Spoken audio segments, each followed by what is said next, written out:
Welcome, in front of me is a Samsung Galaxy Tab S6 Lite, and today I will show you how you can boot this device into recovery mode.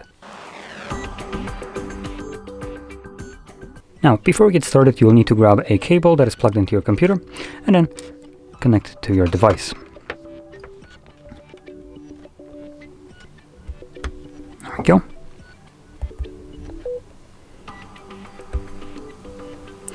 Now, from here we're gonna power off the device. So we're gonna tap on the power button right here and then select power off. And once the tablet turns off, you wanna hold power key and volume up at the same time. So when the Samsung Galaxy logo disappears, just start holding both of those keys.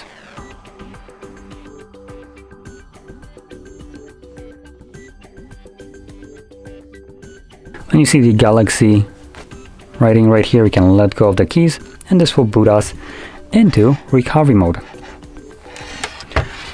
So there we go, you can see it right here. Now in this mode you will need to use volume buttons to navigate up and down, and power button will be used to confirm whatever is selected. Now quickly going into the options that we have access to, we have reboot system now, which is just a way of leaving this mode. Reboot to bootloader, which takes us to fast boot mode because we don't have a bootloader here. We have apply updates from ADB or SD card, wipe data. Sorry for that. So we have wipe data and wipe cache protection and mount system, view logs, run tests, power off the device and repair apps. So there we go. That's all we have access to right here. So I'm gonna select the first option, which is reboot system now, confirm it. And like I mentioned, this will just take me back to Android.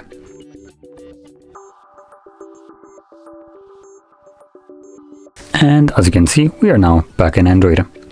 So, if you found this very helpful, don't forget to hit like, subscribe, and thanks for watching.